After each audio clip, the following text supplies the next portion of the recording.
it's time for the obligatory what I learned my first year on YouTube. It's a famous video. I'm sure there's many have done it before, and it's always good. It's a good time to reflect and see what you've learned and what I learned and what you could learn too on your first time checking through YouTube. Let's take a look.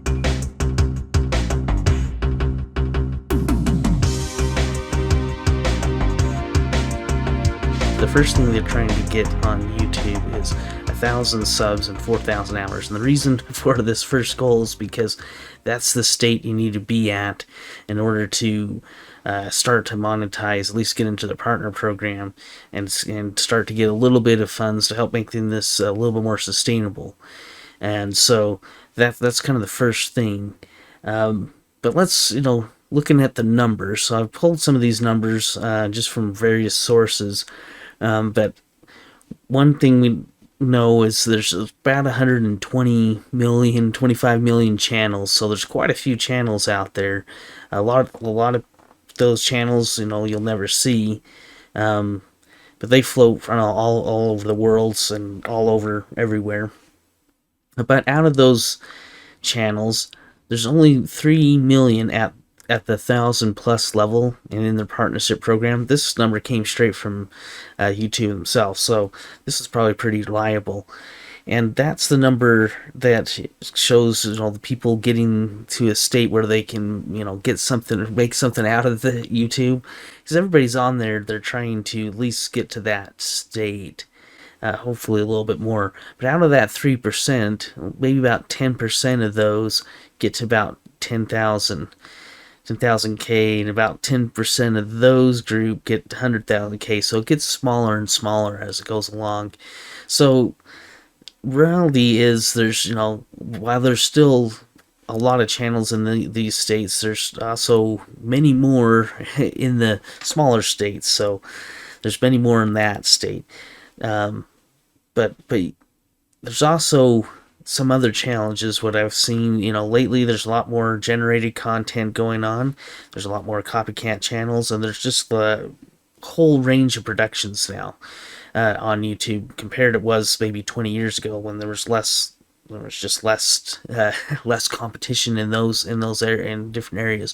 We're going to go over that a little bit more, and so let's take a look. But one thing to note for YouTube is it's not the same for all creators. So when you first start off, you have very little access, and they kind of spoon feed you the features. So you get a few features as we get moving along. Like you'll get some things like community posting and descriptions. You don't even have these at the very first. So it's just when you're a micro channel or this nano channel, you're just trying to get any of these little things going, and you have to build up a history just to get some of these things like longer videos and custom thumbnails. You have to build something up, start posting a bunch and get enough posting history over time to get some of these features. So it takes a while to get there. There's a lot of other features that I haven't even hit yet. There's people have multiple thumbnails they can use. There's a lot of other things going on that they have access to that, when you're a small channel, not going to see any of this stuff. You get very little. So it's just not the same.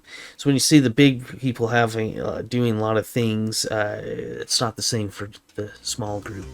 You're going to have to build to it.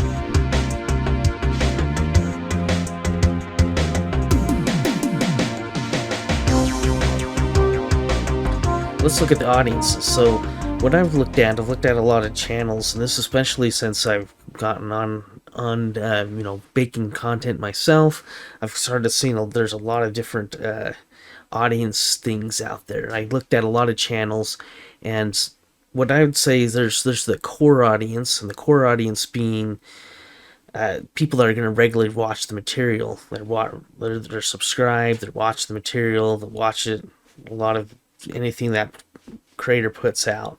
That's the audience that you're really trying to build. But then you also get a spike audience, an audience that's watches the videos kind of regularly, but they may or may not be subscribed, but they're watching, they'll watch a significant portion until they move on to something else. They'll just kind of fluctuate. And then there's kind of the wandering audience. They'll watch something that's popular, and then you'll never see them again, and so they'll watch nothing else. And then there's also the topic audience. This audience only watches a specific topic. If you hit that topic, or you're making something that's close to that topic, and then it gets pulled, then this is going. You'll catch some of that audience, but they'll just kind of come and go.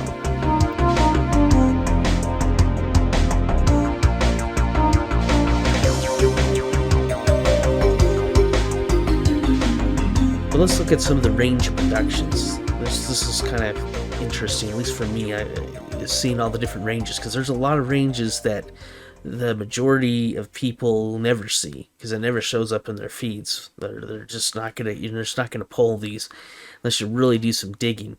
The more small channels you watch, or the small channels you have, then the more it will show up in your feed, because they'll start to pull in those vectors.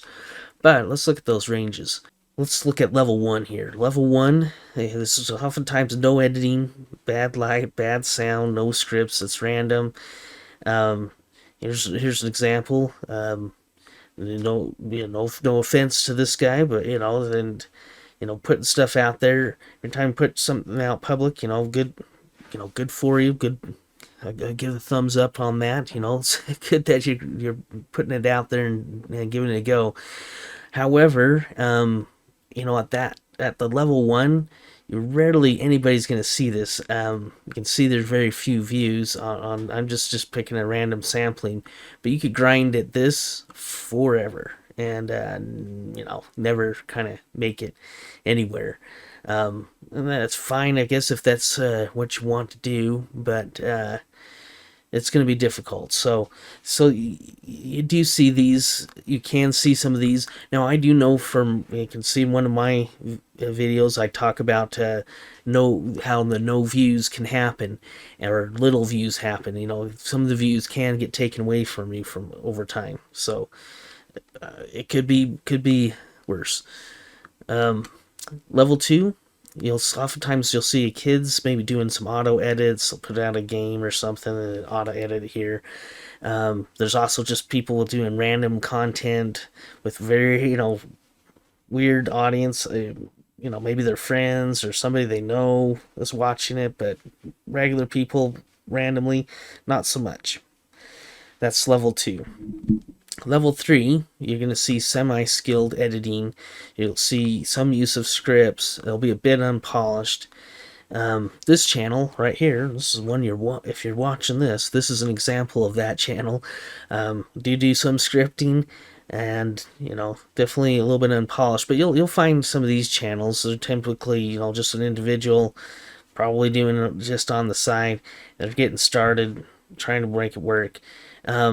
Now, I'll give an example here of the LA Beast. Now, LA Beast is no stranger to this stuff. He's been around for many years working on YouTube. He's actually got a very big following, but he still keeps that kind of old school style, which is pretty close to this. I would say he's like top end of this level 3. He's kind of done that on purpose. He's also, kept that aesthetics, and people really appreciate it. However, it's rare to keep people at this level and be very successful. If you really can grind out and you see somebody making videos to the 10,000, even 10,000 or 100,000 subscribers, it's like oftentimes they've been grinding at it for a long time, many years to get there. Level 4. You'll oftentimes see these guys. You'll definitely start to see these ones in your feeds. Typically, you rarely see the 3s, but you'll definitely see 4s. 4s tend to have good gear. They're very polished. They've been there for a while. They have quality content for their audience. They can be, a lot of times they're a single person, or they have a small kind of team that helps with editing or something like that. But they're very experienced. They've been doing it for a while. And there's some examples. I definitely see 8-bit guy there, but a lot of people see that. You've seen his pitch meeting guy. He's done very well, had very much stuff, but you can see some of that. And one of my favorite vloggers, Adam Woo, there going, and then he's kind of in that. I would say he's kind of sits in that content. Definitely very experienced, knows what he's doing, does it very quickly, but he's got really good quality content for his audience. Now level 5, I only pulled one example here, but level 5 typically has a team. They have professional, camera personalities. They're kind of used to talking to a camera. They've got that down. They've also probably practiced or have a lot of experience with that, or maybe even professional experience with that. And so this kind of example you'll definitely see some of these. You'll probably have more examples in your feed that of people that are in level 5. Uh, these channels do well, and typically they do very well, possibly millions of views. Level 6, you'll see a well-established team with professional setup, broadcast quality, productions. And this is, these are the really big channels. They've been around for a long time. They've got big teams. They've got really good setup and gear and everything. They're doing well. And these channels typically, you're going to see a lot of them. They'll be around. They'll be in your feeds all the time, pretty much. And a lot of times you'll watch the videos and they're well done. And they're just kind of like one step away from being something that you would see on a television broadcast or something. And they could easily be on one that's not. Their stuff's not holding them back anyway. Their content's not. It's just, typically they use this platform because you have a lot more flexibility.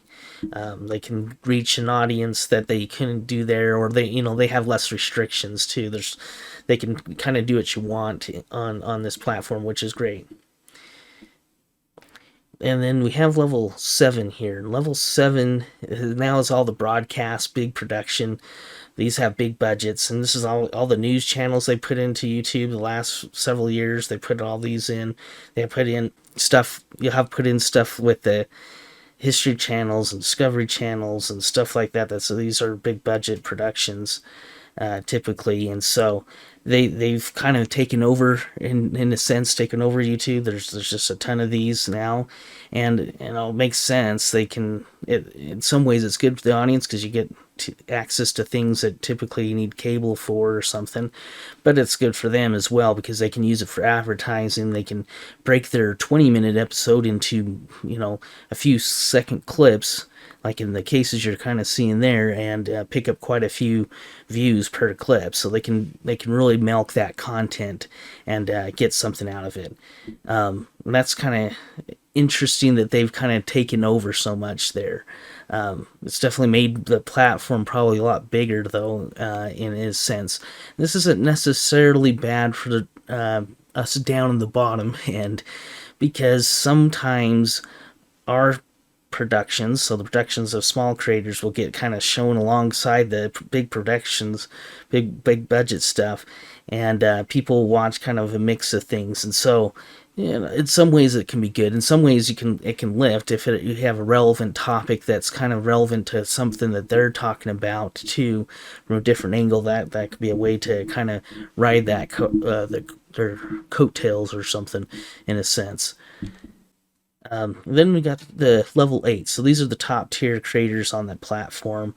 You're going to have your Mark Robers or your Mr. Beasts and things, and your, do perfect stuff. And people have been around for a while. They got the huge audience. These are people that everybody knows something about, even if they don't watch too much of their content. You're going to see them. They're going to show up regardless. And even if you don't have a signed in account, you don't have any watch history, these ones are going to always show up. They're always going to show up in the top because they're always in the trending stuff. So they're always going to be up at the very top. And they've got it kind of worked out in a sense. But they're big productions. But they're doing things that even the professional teams with the professional setups, the broadcast stuff, that they can't do. They're doing things that it'd be hard for them to do. They're just too much risk and money. But in this case, they're just, it allows them to do stuff that you wouldn't see mostly on television's broadcast shows. It'd be harder to deal with. Not that you couldn't, but a lot of times they've got their, especially doing the volume that they're doing. It's kind of interesting.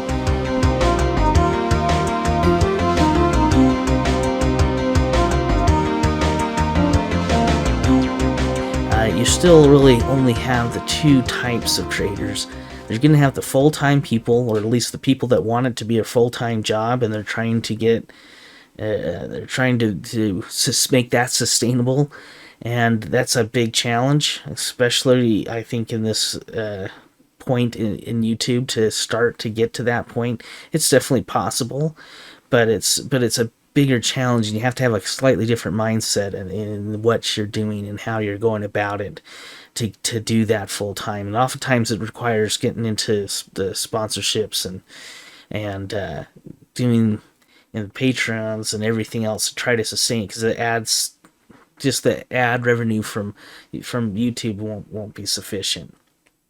Then there's the part-time people. So, they're just looking for some side income, enough to kind of sustain the hobby. These are the hobby people, they're just trying to get on the side. But just note, if anybody's putting stuff out public, they're trying to make some type of funds from it. They're hoping to, at least, hoping to get to that point where they can put it out, because it does take a ton of time to make things and to put it out publicly. I mean, it always puts it out in a risk.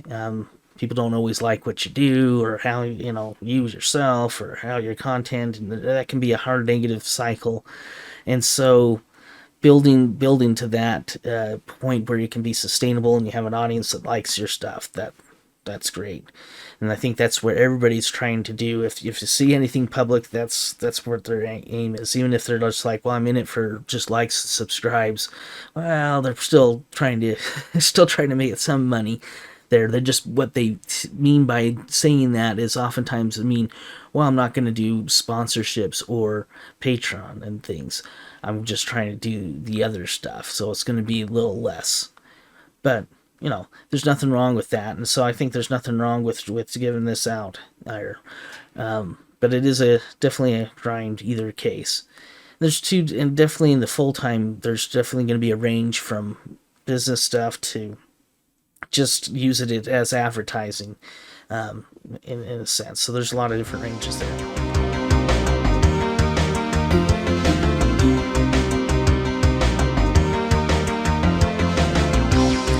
Let's look at the evolution. I call them nano channels if they're less than 10 subs.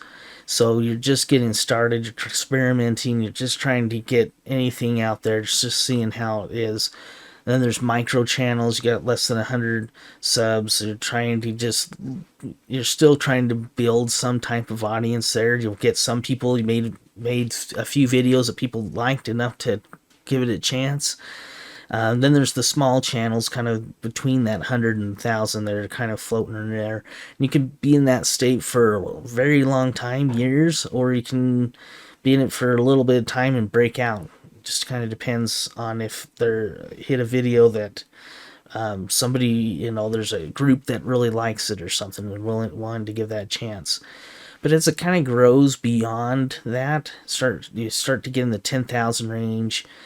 Then you're going to oftentimes they'll start hiring help, maybe split some stuff up, maybe get some team, maybe go down that road where, you might start to get that, especially when you get in the 100,000 range, you might start getting sponsors from things. Now, all these things come with caveats, so some people don't want to deal with it. Sponsors, they have rules and restrictions, and that starts to change. You're definitely going to flip your channel to being a business of some sort. And so you're going to have a lot of rules. Then there's the, Patreon's also kind of, in a sense, now all of a sudden you got people that are trying to support what you're doing, but then they expect, have some more expectations to deal with, and that's always a challenge. Some large channels, they have so much team and things to support, and it gets really costly to make their content, and they're trying to do it full time. And so they start to pump their channels full of ads. I've seen a 1-hour program from one creator that literally had 20 in-ad stops in it, where they would stop, talk to the camera, do an ad pitch, then go back to the content, stop, do the ad pitch. And when it gets to be that high of volume, it makes this channel unwatchable. I don't know how they could keep going. I think you know some of those channels that get to that point, and I get it. Once you have the team and you got the things and the sponsors, and you kind of have to deal with it. It's tricky, but that's a hard balance. And if it gets really thick, that thick, I've just seen some just degrade to when nobody wants to watch it anymore, and they lose whatever they're going to talk about, and wherever the audience was there for in the first place. That just kind of lose it. So it's definitely a tricky thing. That evolution there.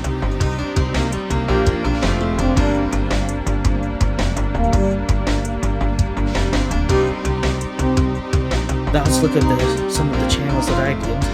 I started off with one channel, and I was just doing music videos. So I was just doing a music channel and just kind of seeing how that went. I eventually split off into doing other channels. This channel, I put in about 95 videos, which is quite a few. It was pretty slow growth. I did 40 videos before I had any traffic, before there was anybody in there.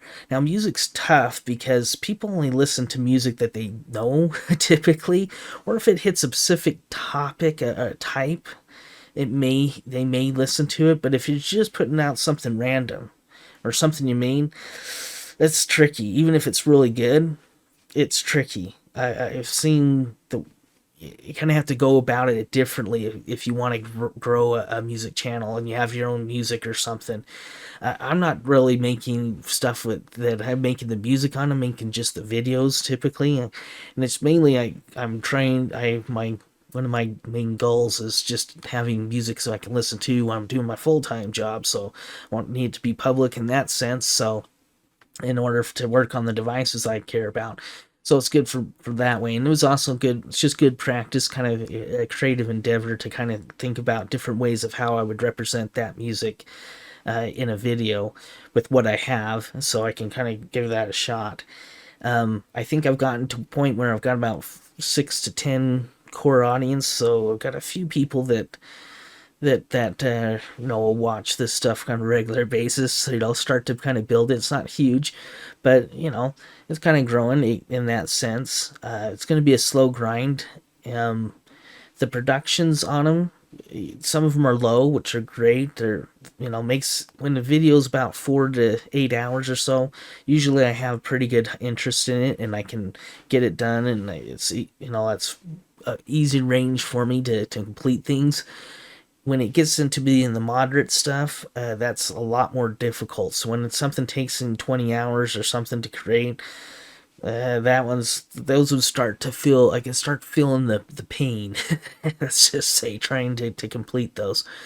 And so that's what I've been kind of looking at. I think this channel kind of sits in that range, and that's been pretty good. So I can usually crank stuff out, put out a volume, which I kind of need in a sense. If I'm listening to it regularly, I need some variety. I need things to kind of move, kind of switch things up periodically to keep it interesting, at least for me. And if they were part of the core audience, they really like what I'm doing, then that'll also help them as well.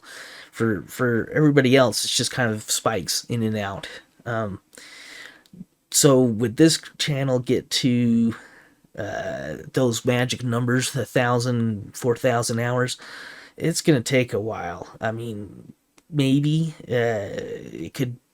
it's probably going to, at this point, I'm not sure how large that audience is. I know it's not huge, and it would take a lot of grinding, years. This is going to take significantly, I think even after, another 2 or 3 years, I would probably still not quite be there. So I definitely have to keep that in mind. And then I already can see from this, there is some stuff hey, there's an existing audience and I can tap into it. But it's a bit of a challenge from what my pool that I'm drawing from, because I have such a variety. I'm not always drawing from the pool that has the most people. So if I was going that direction, I'd have to really laser in on things that I think could appeal to that audience that I can get to. But I don't know if that's what's going to happen there. let's take a look at the story channel. So I as I was growing and I was starting to realize that YouTube's just not set up to handle having a lot of different content on a channel. If you have a mixed one, it's like you just have your subscribers are going to be like, all over the place. And so it's not really built for that. So in some ways you kind of end up having to, the way they've got it geared is you end up having to split them out. Well, splitting things out is a bit of a problem because, now all of a sudden you have to grow this one from 0 subscribers. It's got its own set of subscribers, it's got its own set of hours, and it's got its own set of everything. And it'd be nice if it was more like sub channels and they would all kind of pool together and people could subscribe to, the pieces, but then they kind of all add up. Well, there's a tip there for you, YouTube. There's an idea, right? They can take that one up. But on this channel, I put up about 17 videos, so I didn't split this out until, well, about 8 months into, or maybe even 10 months before I started to decide, oh, I'm going to do this other content and try it. But I've started doing that content and I've seen moderate growth. So some things are so random that there's no audience for it. So, and that should have been obvious. And at first I wasn't really sure, but now I kind of understand. Yeah, there's no audience. There's nobody pulling it. There's the vectors. It kind of works on a vector search, and people kind of pull things based on their history and the history of what other people have been watching that watch those videos, and so it'll end up pulling and doing some ranking process, especially if there's a high volume of content in that thing, in that area. So if there's, if you put out, like, you write a book, let's just use for an example, and you think that there's an audience there, but there's no audience, nobody's reading the book, no one knows about it, well, no one's going to pull that because there's nobody there.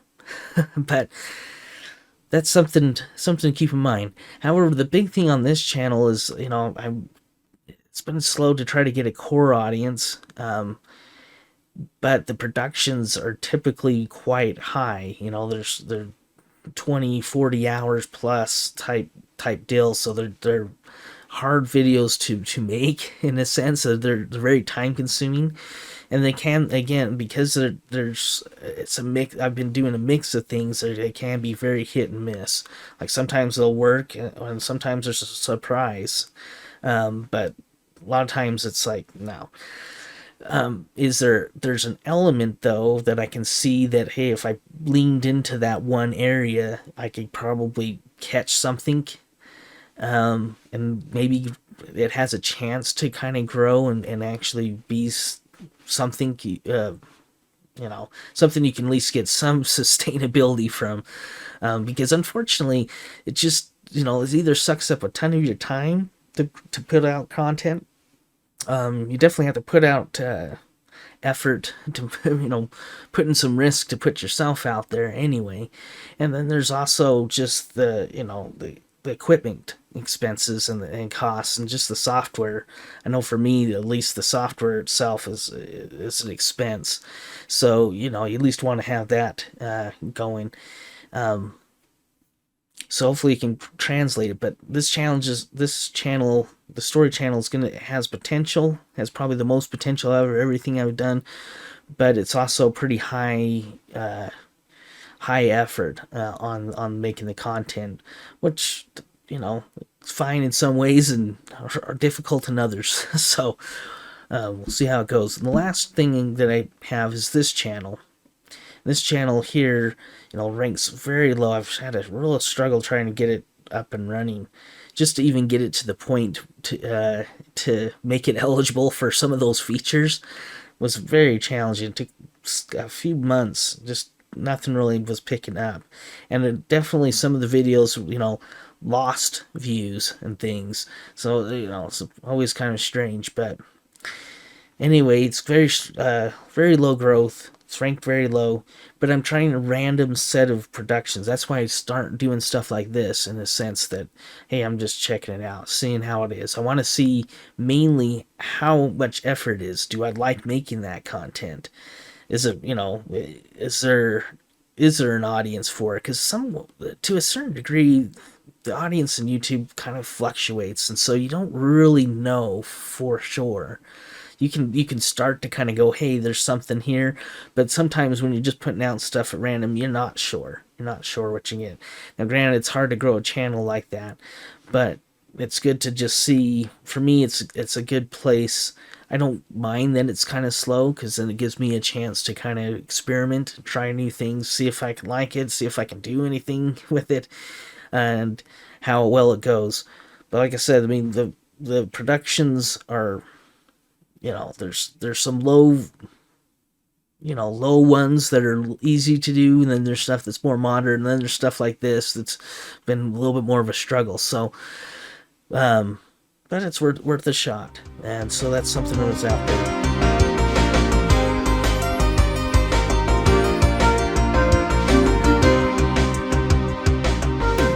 Let's get some of my final thoughts. It's possible to create and maintain a channel. However, it's typically quite difficult, and more often than not, it takes years to get it to go anywhere. So that's something to keep in mind if you start your own. Hey, it may be a long road. There's a lot of creators that it's a long road for. You'll see some that say, post one video and they're good, and they've got a solid thing right there instantly. And some things lend themselves to that, and other things don't. And so you might not be interested in the things that do have that capability. You might be more interested in things that are probably going to have a small audience and going to be a slow grind, or they have just a ton of people in. So if you hit that, that's what it's going to be. And then two, I think it's really hard sometimes to focus on an audience, because if you're living the artist dream, which a lot of creators kind of are in a sense, and that's why some people like the passion of them. It's because you're hoping that in that artist dream that you're just going to make what you want, and people will just support it. And yeah, it can happen. It's just kind of difficult to do, to get out there. But hey, this has been quite the journey. But yeah, YouTube's been around for quite some while. It's just been quite the journey to try this out, and be one of the many creators out there trying to just see how it goes. Some things work well, and some things it's going to be a lot of effort on the side. So good luck if you're trying it yourself. Good luck, and thanks for watching.